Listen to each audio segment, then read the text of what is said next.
అభిషిక్తుడైన గురువు నెరవేరుస్తాడు. క్రీస్తుని స్థానములో గురువు అనబడే వ్యక్తి క్రీస్తుని స్థానములో ఉంటాడు. ఆయన పీఠము దగ్గర నిలబడినా, లేదు పాప సంకీర్తనం చేసినా, లేదు జ్ఞాన స్నానం ఇచ్చినా, లేదు ఏ దైవ సంస్కారాన్ని చేపట్టినా సరే అది ఆయన చేయటం లేదు. క్రీస్తుని పేరట, క్రీస్తుని శక్తితో, క్రీస్తుని బదులుగా ఆయన చేస్తున్నాడు. పాపాలను పరిహరించే హక్కు ఆనాడు క్రీస్తు ప్రభువుకు కూడా లేదని అక్కడ ధర్మశాస్త్ర బోధకులు వాదించారు. పాపాలను పరిహరించే వ్యక్తి గురువుకి ఎవరిచ్చారు? దేవుడిచ్చాడు. అభిషేకము పొందిన రోజున మరి మేత్రానులు ఆయనను అభిషేకించినప్పుడు, తైలముతో అభిషేకించినప్పుడు ఆయన పవిత్రమైన అంతస్తులోకి వెళ్ళాడు. కాబట్టి పీఠము మీద నుంచి గురువు పలికే మాటలు క్రీస్తు పలికే మాటలు.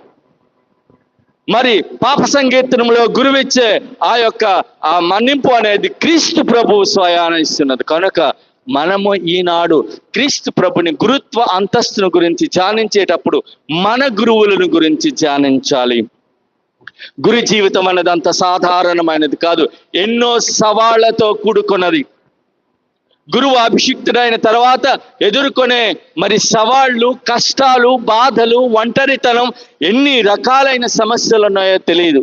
బయటికి కనిపించడం మాత్రం ఆయన చక్కగా వస్త్రాలు, బట్టలు వేసుకొని ఆయన ఏదో ఒక బుల్లెట్ మీద, ఒక కారు మీద వెళ్ళటమే చూస్తాము. కానీ ఆయన గదిలో ప్రవేశించాక ఆయన జీవితంలో ఎన్ని కష్టాలను గురువులు ఎదుర్కొంటున్నారనేది మనం చాలా మంది గ్రహించాం. ప్రియ సహోదరి సహోదరులారా,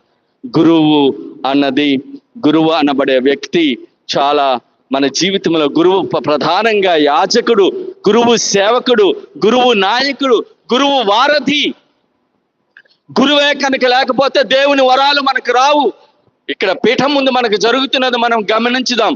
గురువు ప్రజలకు దేవునికి మధ్య నిలబడతాడు ఒక వారధిగా. వారధి అంటే వంతెన, బ్రిడ్జ్ అంటారేమో అనుకున్నాను. వారధి అంటే వంతెన. ఆయన ఎలా వంతెన అవుతాడు? ప్రజల యొక్క మనవులను, విన్నపాలను, కష్టాలను, సుఖాలను తీసుకొని పీఠము దగ్గరికి వస్తే ఈ పీఠము నుంచి దేవునికి తీసుకొని వెళతాడు ఆయన. ఆ పూజలో ఆయన చేసేది అదే. పూజ అంటేనే అది. తర్వాత దేవుడిచ్చే వరప్రసాదాలను మళ్ళీ పీఠము ద్వారా ప్రజలకు తీసుకొని వస్తారు. ప్రజల నుంచి దేవునికి ఏదైనా వెళ్ళాలి అంటే, దేవుని నుంచి ప్రజలకు రావాలంటే మధ్యవర్తి, వారధి మరి గురువే అన్న విషయం మనం మర్చిపో. కనుక ఆ గురువులను మనం గురువు ఎప్పుడు కూడా పరోపకారి. మనకు సంస్కృతంలో మంచి శ్లోకం ఉంది, పరోపకారాయ ఫలంతి వృక్షక, పరోపకారాయ వహంతి గావక, పరోపకార నజ్య.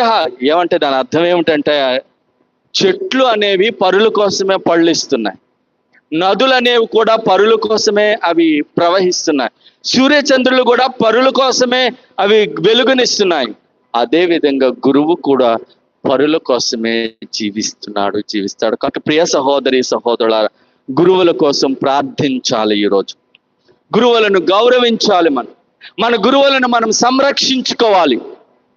మనకు తిరుసభ కట్టడలలో మన గురువులకు సహాయం చేదువుగాక అన్న కట్టడం ఉంది, మనందరికీ తెలుసు. ప్రియ సహోదరుల సహోదరులారా, గురువులు కూడా మనలోంటి మానవులే అన్న విషయాన్ని మనం మర్చిపోకూడదు. మీ బిడ్డలే గురువులు కూడా, మీలో నుంచి వచ్చిన వాళ్ళే. అయితే అభిషిక్తులు అవ్వటం మూలంగా దేవుడు వారికి ఒక ఉన్నతమైన స్థానాన్ని కల్పించారు. కనుక గురువుల కోసం నిరంతరాయంగా ఈరోజు గురువు ఎన్నో సమస్యలను, సవాళ్లను ఎదుర్కొంటున్నారు. ఒక ప్రక్క మరి తన వ్యక్తిగతమైన, తర్వాత సంఘపరమైన, ఒక శ్రీసభపరమైన ఎన్నో విధాలైన ఈ సవాళ్ల మధ్య ఆయన విశ్వాసముతో జీవించాలని గురువుల కోసం ప్రార్థించుదాం, గురువులను గౌరవించుదాం, మన గురువులను మనం సంరక్షించుకుందాం. అయితే ఈనాటి దివ్యబలి పూజలో చివరి ముఖ్యమైన అంశం నూతనమైన ప్రేమ ఆజ్ఞ. క్రీస్తు ప్రభువు ఈ భూలోకానికి ఎలా వచ్చాడు? మనకు ఫిలిప్పీలకు రాసిన లేఖ మనకు చాలా స్పష్టంగా, యోహాను శుభవార్త చాలా స్పష్టంగా తెలియచేస్తుంది. ఇదిగో దేవుడు అమితముగా తన మానవుల్ని ప్రేమించి తన ఏకైక కుమారుని, దేవుని ప్రేమకు చిహ్నంగా వచ్చాడు క్రీస్తు ప్రభు. దేవుని ప్రేమకు చిహ్నంగా మరి ప్రేమ తత్వాన్ని మనకు బోధించటానికి, ప్రేమను రంగరించటానికి, ప్రేమ యొక్క